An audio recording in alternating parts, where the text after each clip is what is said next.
Welcome back to Combat Sports Weekly. I'm your host, Jorge Hernandez. And I'm Jody Escobar. We've brought in a panel of experts today for a verbal sparring match. Each guy will have 30 seconds to weigh in on their opinion of the matter. Time for the roundtable.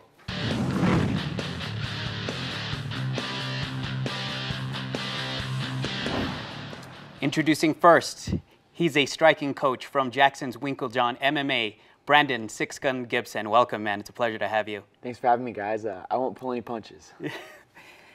Next to him, he's a member of the 6'10", the sports animal, longtime member of the combat sports community, James Lindenmuth. How are you doing, man? Fantastic. Good to be here. Every Thursday, 5:35 on 610 is our MMA segment, so check it out. We'll make sure to tune in. And back from last week, ratings were sensational, Mika Frankl from Cage Minds MMA. Welcome back. Glad to be the sole survivor. Well, as Jody mentioned, each one of you guys will have 30 seconds to go over a specific topic. Let's jump right into it. Ken Shamrock versus Kimbo Slice, Bellator card for June 20th. Brandon, what are your thoughts on this card? Is it a circus, or is it something that you think is legitimate and that people should weigh heavily on? It's a circus. I'm sure ratings will be outstanding, though. I think the casual fan knows Ken Shamrock, knows Kimbo. I think the ratings would be even higher if it was in somebody's backyard and it was a street fight on YouTube. But maybe there's some good up-and-comers coming that are on that undercard that will rightly get some great attention. Now, will you be watching? Will you be tuning in?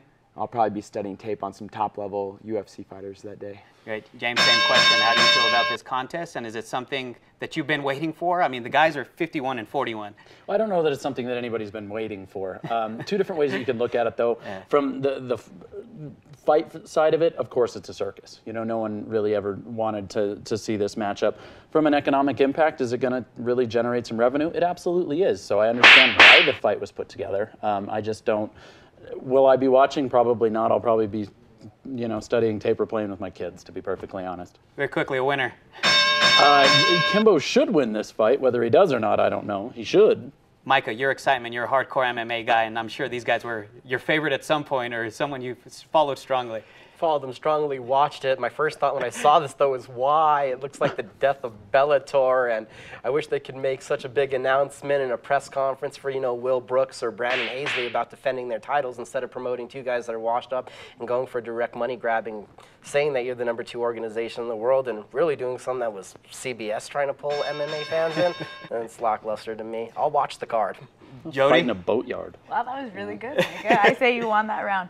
Yeah, like Brandon said, hopefully some guys get some good exposure on the undercard.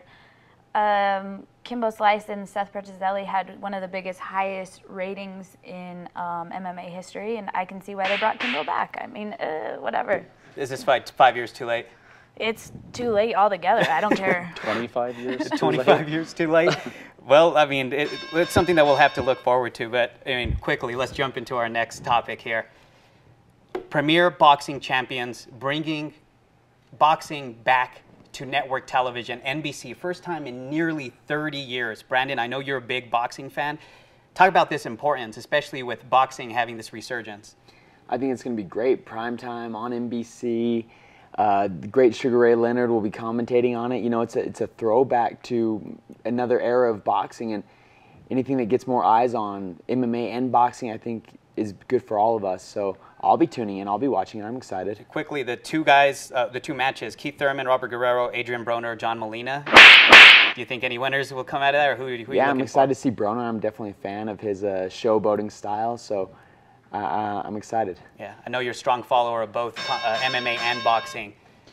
What about this card? I mean, on free television, not HBO or Showtime, is this good for the sport? Just from a fan side, I'm so excited to see boxing back on primetime because, again, he's talking about how it went back to a different age when boxing was available to the masses, you know, free. And the good thing about what they've done here is that they've actually made quality matchups. That was my concern when I heard that they were going to do some primetime stuff, that the matchups wouldn't be quality, but Broner's one of my favorite fighters to watch, so I'm crazy excited about it. Yeah, Thurman, Broner, definitely young up-and-coming guys that, you know, all of us deserve to put our eyes on.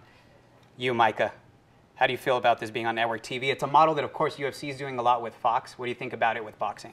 It's great. It's great for the sport. I mean, the only other real boxing you get on TV that you don't have to pay for is if you got cable and they got Friday night fights. That happens every so often. But if you're a combat sports fan, there's so many things on Friday nights it's got to fight with. It has its own night. There's no other fights. This is a huge moment. They got the right date and the right network, I believe, for it. I think it's something that all of us are excited about, especially you being a boxer yourself. I'm excited. And like I said last week, you know what, guys, boxing is back, and I feel like it's in full force with the Pacquiao-Mayweather fight getting signed, and I'm excited about boxing right now. Do you think these free cards like this help kind of snowball that huge event that's going to be Mayweather-Pacquiao? Absolutely, and especially because they're quality matchups. It's not just two guys in there going at it. It's gonna show the sweet science of boxing, and I'm excited for it.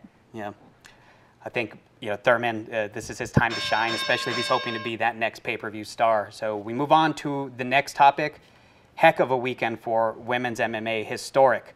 Holm, Cyborg, and Ronda Rousey all in the cage in the same city at the same time. One, tell us how the environment was. You were there. Both of you guys were there. Tell us what the environment was like. And if there was a round robin, who would you pick as a winner? Oh, wow. I got to go with my teammate Holly. I think she's technically the best striker there is. She's dominated boxing from so many different weight classes. Her footwork shined, but it was a cool environment. I was fortunate enough to go to Invicta and the UFC. Great weekend for women's MMA, and I think they really showcased some of the top-level talent in the world. Yeah. Now, again, if you had to put them in order, how would they go? Rank them 1 to 3. Holly, Ronda, Cyborg.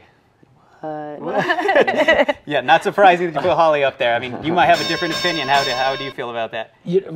Just from watching everything that transpired this weekend, it kind of took me back to thinking about UFC when it started to come to popularity, and you had some people saying that it was human cockfighting, and the attitude that we had, and look how far it's come. Like, look with the steps that women's mixed martial arts have made, it's amazing.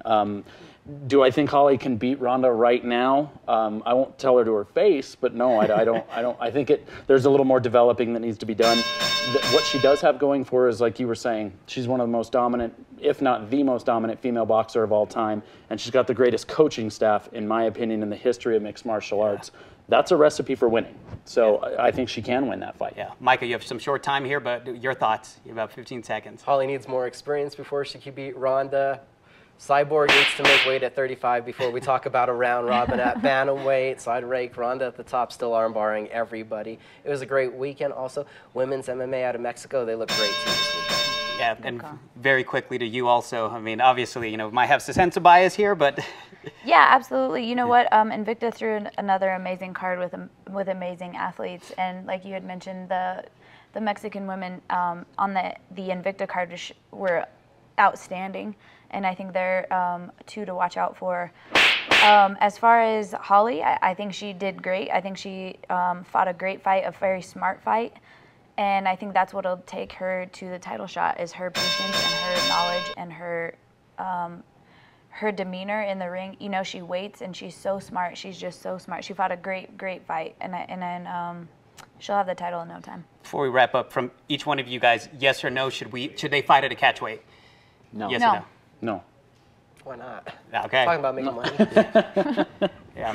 So that'll do it for our roundtable. Excuse me. Thank you guys very much for joining us. Make sure you guys catch our Facebook and our Twitter pages, Combat Sports Weekly. We'll update you on who we have next week. We'll see you guys next week.